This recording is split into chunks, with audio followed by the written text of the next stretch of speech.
They say hospitals are places of healing, but for me, it became the scene of my final breaking point.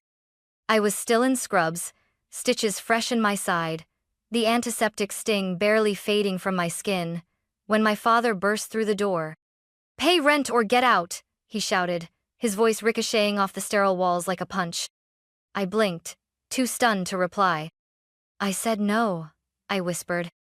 His hand came down before I could flinch. The slap cracked against my cheek, my body collapsing sideways off the bed, pain shooting through my ribs as blood filled my mouth. "You think you're too good for this family?" he sneered, standing over me like I was nothing. But as I lay there on the cold hospital tile, I knew one thing for certain. He had no idea what I'd do next. And this time, I wouldn't stay down. It started 3 months ago, when I moved back in with my father. I didn't want to. God, I didn't want to. But after the clinic cut my hours, and the landlord raised the rent again, I had no choice. Danime's 6-year-old daughter needed a roof over her head more than I needed pride. Dad said it would be temporary, but the second I unpacked my suitcase into the tiny spare room with the creaky window and water-stained ceiling, I knew better. Nothing with him ever came without cost. At first, it was little things, groceries, gas, fixing the Wi-Fi, because you're the one using it the most. I paid, quietly, even when it meant putting my own overdue dental checkups on hold. Then came Eric, my younger brother. He still lived at home, still unemployed, still the golden boy in Dad's eyes. I'd come home from back-to-back shifts to find him sprawled on the couch, gaming, while Dad told me Eric was just going through things.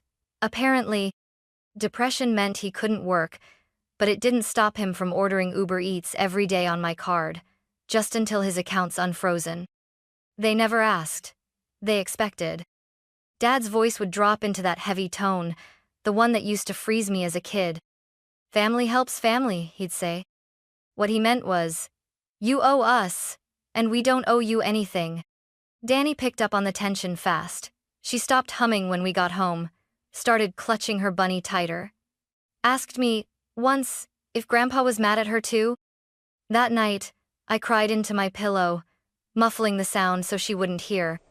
The week before the hospital, things escalated.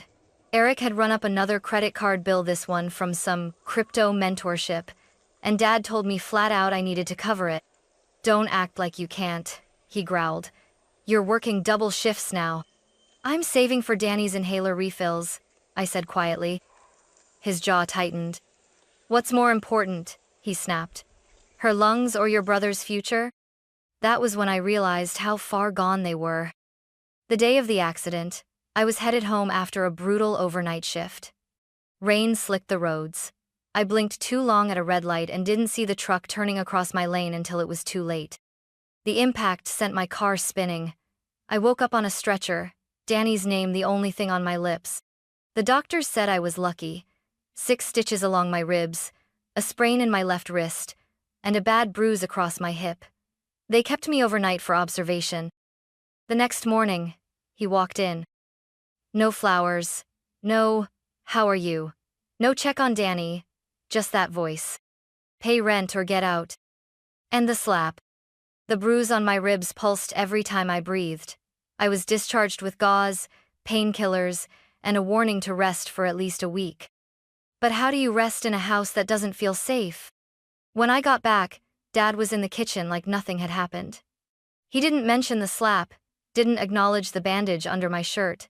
He just asked if I'd remembered to transfer this month's utilities. "Your room uses the most heat," he said casually, sipping his coffee. "And that kid of yours leaves the lights on all the time." I swallowed the lump in my throat and nodded. That night, I sat on the edge of Danny's bed while she slept, tracing the pale line of a healing scar on her cheek from a playground fall weeks ago. I remember how I'd panicked back then. But now, my own pain didn't even matter to the people I called family. The next morning, a letter was slid under my door. Not a note, a typed letter. "Effective immediately. Rent will increase by $200 month due to additional strain on household income. Payment expected by Friday. Signed, House Management, G. Monroe." I laughed. Not out of humor, but because if I didn't, I'd scream. I texted my dad, asking if this was some kind of joke. His response came instantly. You live under my roof. You pay what I say. That's how adulthood works. 2 days later, Eric knocked on my door without looking me in the eye. Hey, Dad said you'd help cover my car insurance this month? I blinked. Your car hasn't moved in weeks.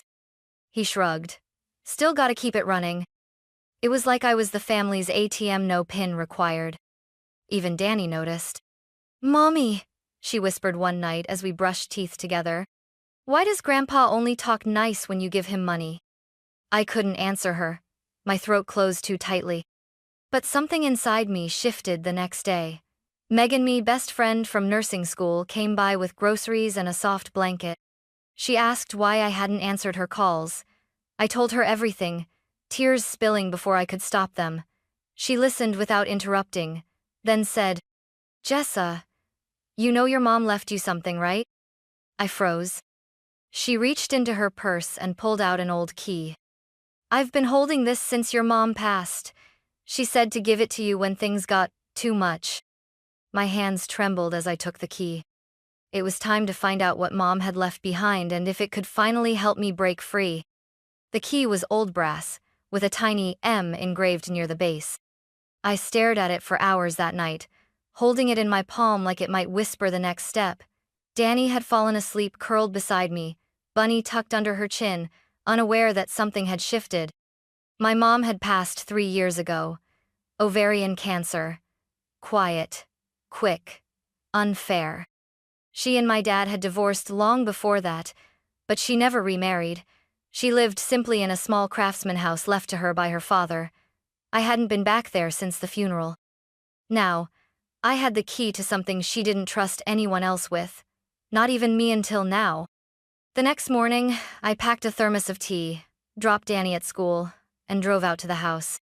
It sat on the corner of Ash and Hamilton, the porch slightly tilted, wind chimes still hanging by the door like they had during childhood summers. Inside, it smelled like old books and lavender. I wandered through slowly her old rocking chair, a half-finished quilt folded over the arm. Dust danced in the light. Nothing looked particularly secret, until I got to her bedroom. The closet. Near the back was an old filing cabinet. I'd seen it 100 times as a kid. Always locked. Always off-limits. I pulled the key from my pocket. My fingers shook slightly. Click. The drawer rolled open with a metallic groan. Inside were labeled folders neatly stacked. Titles like Property, East Oak, Bank, Trust Account, Letters to J. I reached for the last one. It contained 3 things. A notarized letter, naming me as the sole beneficiary of her father's estate. A deed for the property we were currently living in Dad's house. A short handwritten note. If you're reading this, it means you've endured far more than I ever wanted for you. They will take until nothing is left. This house is yours now. Use it. Protect Danny. And never let guilt be the leash that binds you. Love? Mom. My knees buckled. I sat on the floor, clutching the papers to my chest. The house wasn't Dad's. It was mine. I didn't go home that night. I stayed at Megan's. Danny was thrilled to have a sleepover with her godmother, and I finally slept a full night for the first time in months. When I woke up, I knew exactly what I needed to do. This time, I wouldn't just survive. I'd take back what was already mine. When I walked back into the house, the air felt heavier than usual. Dad was at the kitchen table, scribbling something on a napkin, probably another version of his household budget, which always ended with me owing more than I had. Eric was on the couch, gaming headset on, a bowl of cereal perched on his stomach like a lazy badge of honor. Neither of them looked up. Where were you? Dad finally muttered without turning. I took a slow breath. With Danny, at Megan's. He scoffed. Next time, let someone know. You don't just walk out of someone else's house like that. I smiled. If only he knew. That week, I started quietly gathering everything. I photographed the utility bills with my name as the payer. I saved bank records, rent transfers, even the Venmo receipts Eric sent with stupid captions like, Thanks, sis Chowk. I bought a cheap external drive and labeled a folder. Documentation, Monroe House. Every night, after Danny fell asleep, I added to it. Megan helped me file a request with the county clerk's office. We confirmed what the papers already told me. I owned the deed, outright. No shared title, no active mortgage. Just my name, tied to a trust set up by my grandfather, sealed by my mother before she passed. The house Dad lived in, the one he had ruled like a tyrant, was mine. The irony made me want to scream and laugh all at once. But I stayed silent. Then, something happened that snapped the last thread. It was Tuesday night. I'd just come home from a short shift, still sore, but healing. Danny was sitting on her bed, tracing the ears of Bunny, her eyes clouded. She looked up as I entered. Grandpa said, "If I keep leaving lights on, we might not have a place to stay," she whispered. My heart cracked. He was threatening her now? I knelt down, brushing her hair back. "This is our home, baby," I said gently, "and no one can take it away." She didn't nod, she just curled tighter into herself. That night, I recorded a video on my phone. I looked straight into the camera, my voice steady. I detailed everything. The slap at the hospital, the rent demands, the emotional abuse, the manipulation. I attached clips of Eric bragging on his live stream about not having to pay a dime because sis covers everything. I labeled the file, just in case, for Danny. I wasn't scared anymore. I was prepared. 2 days later, I called the same attorney who had helped me with Mom's funeral estate filings. When I told him the situation, he didn't hesitate. "You have every legal right to file for eviction," he said. "And given the abuse, you may also qualify for a protection order." I set the papers on the desk in front of me, hand trembling just once then steady. "For the record," I said to him, voice calm, "I'm not doing this out of anger." He looked up. "Then why?" I smiled. "Because I'm done paying for silence." I waited until Saturday morning. The house was quiet, the sun not quite fully up. Danny was still asleep, curled in a blanket on the couch after a movie night. I made coffee like any other day, letting the rhythm soothe Meg grind, pour, breathe. But inside, everything throbbed with clarity. Dad came into the kitchen rubbing his jaw. "Where's the rent?" he asked, like it was a greeting. I set my mug down. "I'm not paying rent anymore." He froze, turned slowly. "What did you just say?" I met his eyes. I said no, again. The room went still. "Is this about the hospital?" he said, laughing dryly. "You think I owe you something for that? You wouldn't even be alive if it weren't for this roof." "You mean the roof I own?" I said, quiet and calm. For a second, I saw it. The shift. The flicker of panic behind his eyes before it turned to fury. "You ungrateful little," he started, stepping forward. I held up a folder. "Deed, trust documents, tax records, all in my name." Eric shuffled in, bleary-eyed, shirtless, holding a cereal bowl. "What's going on?" "She's saying she owns the house now," Dad spat, trying to pull rank. "You believe this?" Eric blinked, then scoffed. "You? Please. You couldn't manage an apartment lease, let alone." I turned to him. "The only reason you've had heat, Wi-Fi, and Uber Eats is because I've paid for it. Every single time." His smirk faded. Dad moved again, towering over me. "This is still my house. I built this life. You don't get to take that from me." "You didn't build it," I said evenly. "Mom's father did. And she gave it to me. Legally. Quietly. Because she knew you'd do exactly this." Silence. Then, like clockwork, he changed tactics. His voice softened. "You're really going to kick your own family out? We've done everything for you. After all we've been through?" Guilt. The oldest card in his deck. "I'm not evicting family," I said. "I'm evicting abuse." Eric laughed bitterly. "What, you think you're some hero now? Gonna save your kid and ride into the sunset?" I smiled coldly. "No. I'm just finally putting the locks where they belong." He threw the cereal bowl. It hit the floor, milk splattering across my shoes.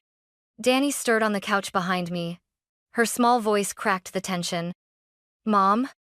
I turned to her. "It's okay, baby." She looked past me to her grandfather, at her uncle, then back at me. "Are we leaving?" I crouched down, brushed her hair back, and whispered, "No, they are." The notice arrived on Monday. Stamped, certified, and delivered by a county deputy. I wasn't home when it came. I was at Danny's school, volunteering in the library for the morning. But when I returned, I saw it taped to the front door. And through the window, I saw Dad's expression. He was standing in the living room, the paper clenched in his hand, Eric pacing like a trapped animal. "You think you can do this to us?" Dad shouted the moment I stepped inside. "After everything we've done for you?" "You mean after you slapped me in a hospital bed?" I said flatly. He threw the notice across the table. "This is war." Eric crossed his arms.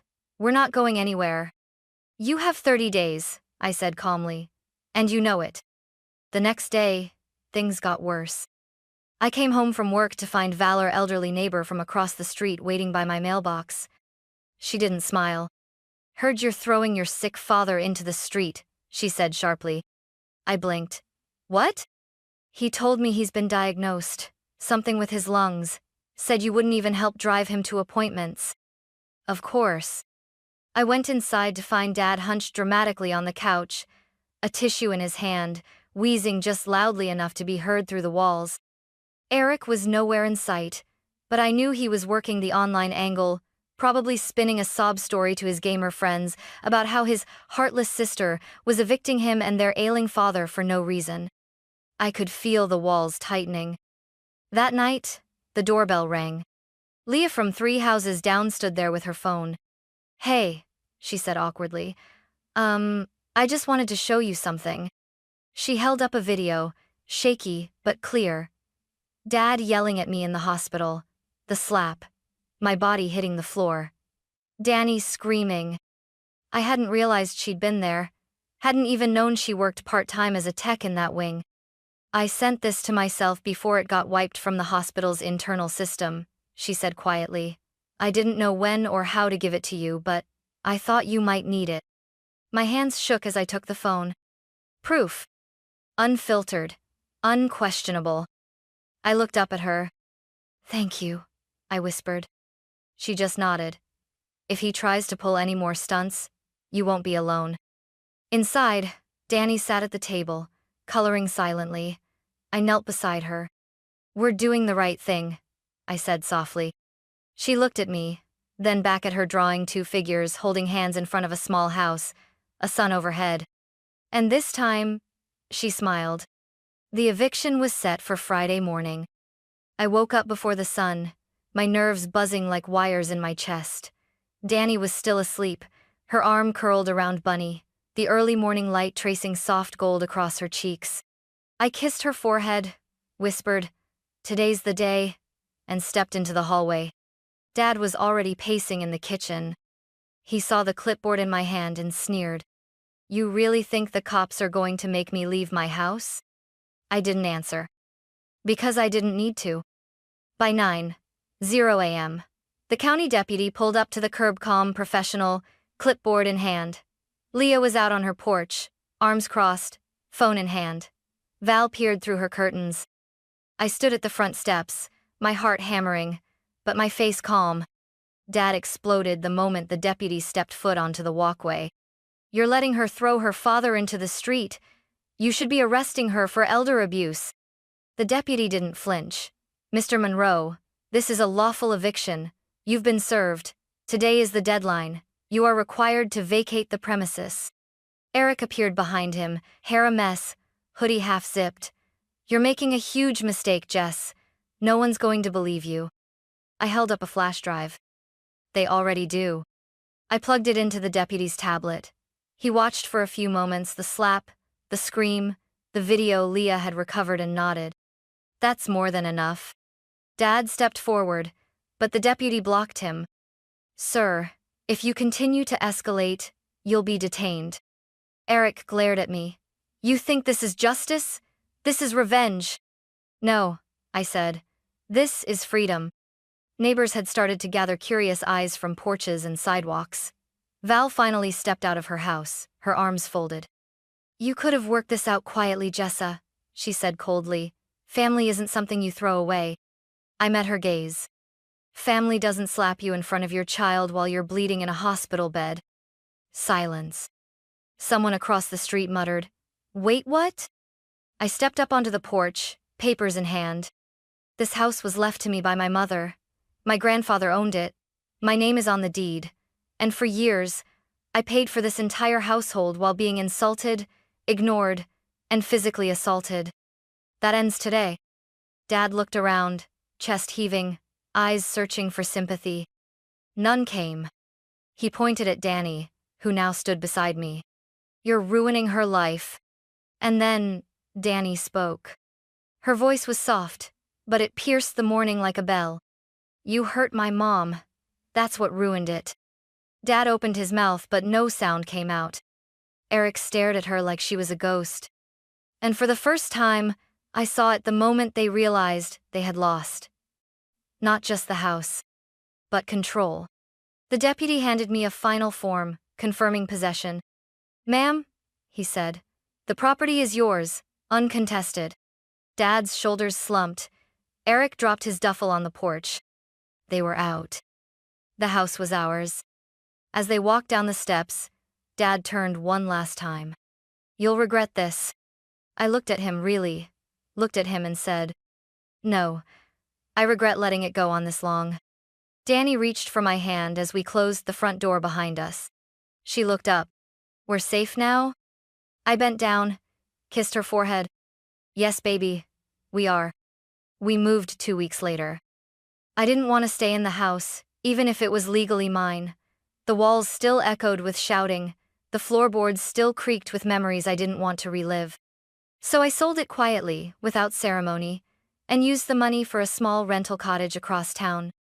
It wasn't fancy. 2 bedrooms, a tiny porch, lavender bushes out front. But it was ours. Danny picked her room instantly, the one with the window facing east so the morning sun could wake Bunny first. I let her choose the paint color, pale sky blue. Every night, she slept deeply now. No more midnight flinches, no more whimpers through dreams, just the steady rise and fall of peace. I started therapy. For the first time, I spoke out loud the things I had only whispered in shame. The guilt. The years of giving. The fear of not being enough. And slowly, like pulling thorns from skin, I began to heal. Megan came by often, usually with coffee or pie. Sometimes, we just sat in silence while Danny painted in the corner. You're different now, Megan said one evening, watching me from across the table. I'm lighter, I replied. Like I stopped carrying bricks I thought were mine. One Sunday morning, Danny stood beside me on the porch, brushing Bunny's ears with a toothbrush. She looked up, her hair catching the breeze. Mommy, she said, do you think Bunny's proud of us? I smiled. I think Bunny always knew we were stronger than we believed. She leaned into me, small and warm, her hands slipping into mine. The lavender swayed gently in the breeze. The sky was soft, no longer heavy. And for the first time in years, I didn't feel like I was surviving. I felt like we were finally living.